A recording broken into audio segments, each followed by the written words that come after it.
We're reading Henry and the Clubhouse by Beverly Cleary. We are on chapter 5 called Ramona and the Clubhouse.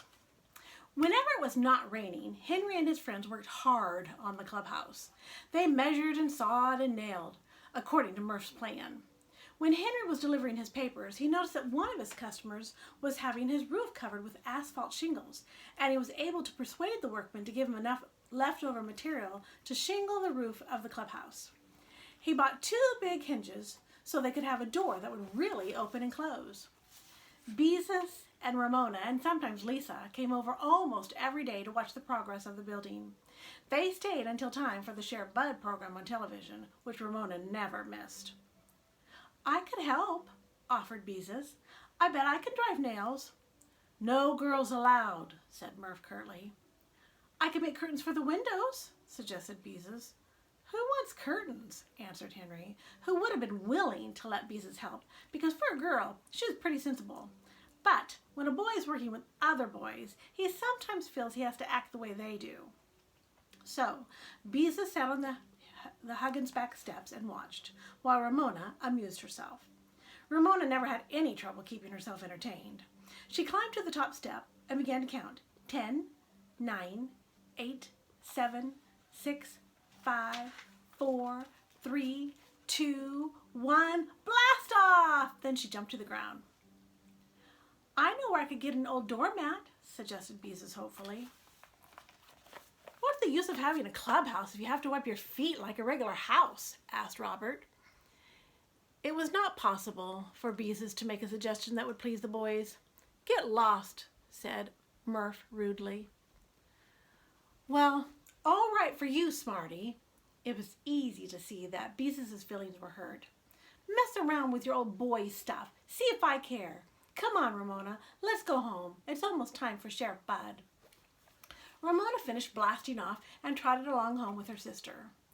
Henry was really sorry to see Beezus's feelings hurt, but he did not like to say so in front of the other boys, who were too busy installing the real glass windows to pay any attention to what had just happened. While the boys worked, Murph began to recite some strange sounds. They were not words, so Henry and Robert had trouble catching exactly what he was saying. The syllables, whatever they were, had a catchy sound and rhythm. "Say that again, Murph." Henry found himself wanting to make the sounds himself. Once more, Murph rattled off the syllables. This time, Henry caught a beep and a boom.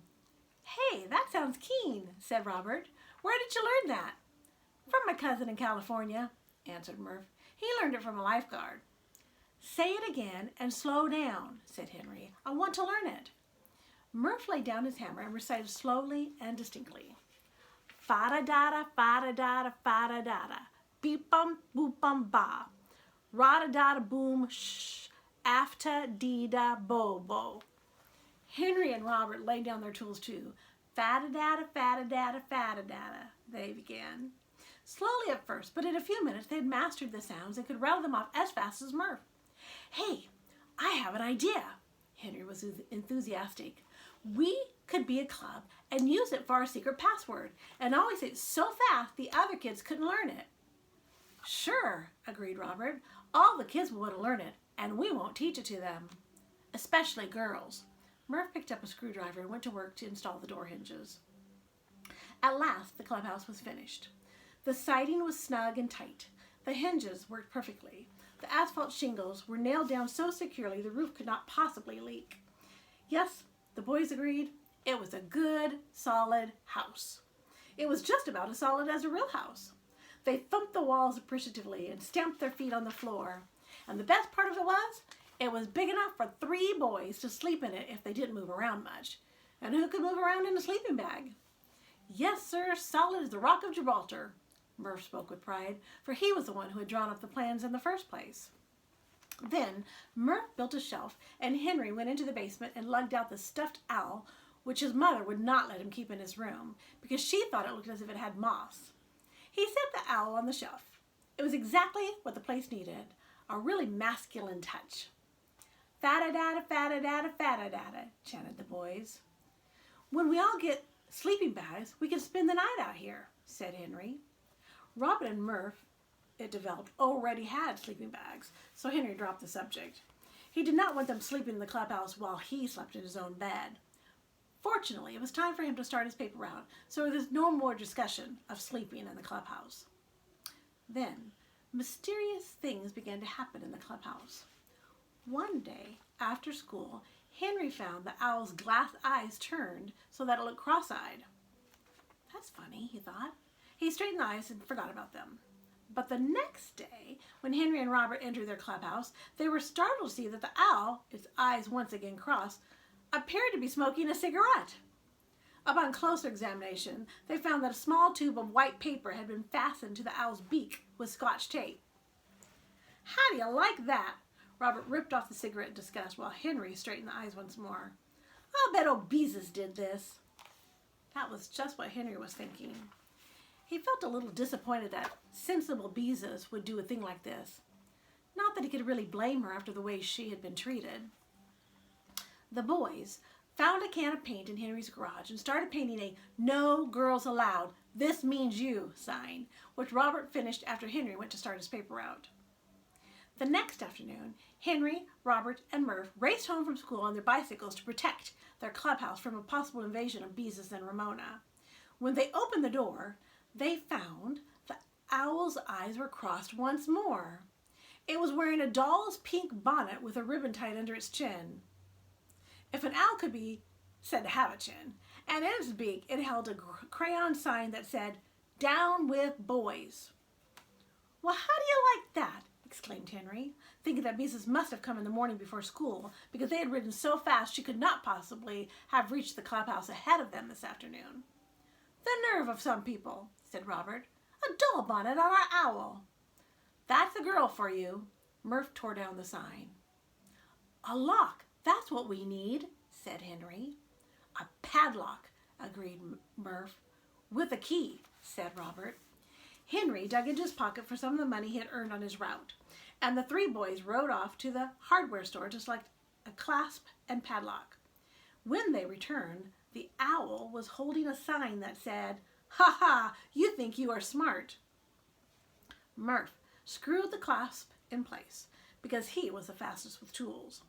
While he worked, Henry and Robert decided that because the lock came with only 2 keys and each member could not have one, they should find 2 secret hiding places.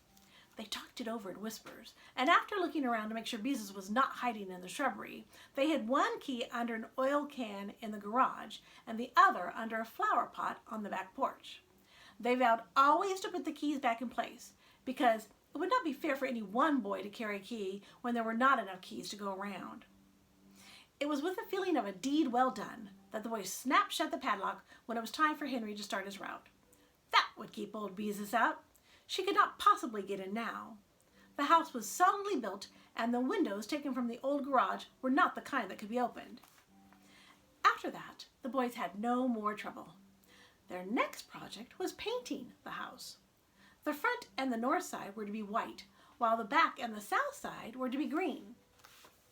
The boys did not have enough paint for one color for the whole house. And anyway, as Murph pointed out, nobody could see all 4 sides at the same time. Henry painted a little each afternoon before starting his route, and Robert and Murph continued to work after he had gone. Beezus and Ramona sometimes walked up the driveway to see what was going on. When the boys ignored them, they went away. But they did not go away quietly, because Ramona was always singing some tune or other that she had learned from television. Sometimes it was a song about shampoo, but usually it was a verse about bread that builds strong bodies 8 different ways. "I guess we fixed her," the boys congratulated one another. "You won't catch her bothering us anymore." And when the girls were gone, they chanted their magic words. Fa-da-da-da, fa-da-da-da, fa-da-da, beep-bum-boop-bum-ba, ra-da-da-da-boom, shh, after-dee-da-bo-bo. All for one and one for all. That was Henry, Robert, and Murph. Then, one cold November afternoon, Henry came home from school to find that his mother had left a note telling him she had gone downtown and would not be back until 6 o'clock. She also told him not to eat any pie. Henry used his finger to wipe off some of the juice that had oozed through the pie crust. Blackberry. Then he made himself a peanut butter sandwich and with Ribsy trotting after him went outside where he removed a key from under the flower pot, unlocked the clubhouse, and carefully returned the key to its hiding place. Henry stepped inside the clubhouse and patted the owl's head. Everything was in order. Ribsy curled up in a corner, prepared to go to sleep. "Hello?" It was Ramona's voice. Henry turned and saw the little girl sitting on the back steps. She was bundled up because the day was cold, and she too was eating a peanut butter sandwich. "Oh, hello," he said. "Where's Beezus?" "Home." "Why didn't she come with you?"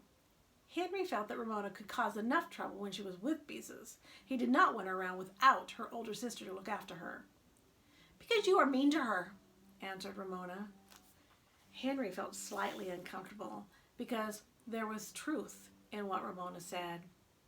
Even so, boys had a right to do boy things without girls around, didn't they? And Beezus didn't have to mess up their clubhouse, did she? He looked at Ramona sitting on the steps, chewing her peanut butter sandwich. "Why don't you go home?" he asked, seeing no reason for being hospitable to Ramona. "I don't want to," said Ramona, and went on chewing. Well, as long as she had a sandwich to keep her busy. Henry looked around the clubhouse to see how it could be furnished. An orange crate nailed to the wall would make a good cupboard. He measured the space with his hands. Yes, an orange crate would be just the right size. Henry was aware that the clubhouse had suddenly grown darker. He turned and saw that the door must have blown shut. Just then he heard a snap, and he had a terrible feeling. He tried the door. It was locked. Locked from the outside. And there was only one person who could have done it. Ramona. And that's where we stop, so he is stuck in the clubhouse. Tune in next time to see what happened. Will he get out? We'll find out.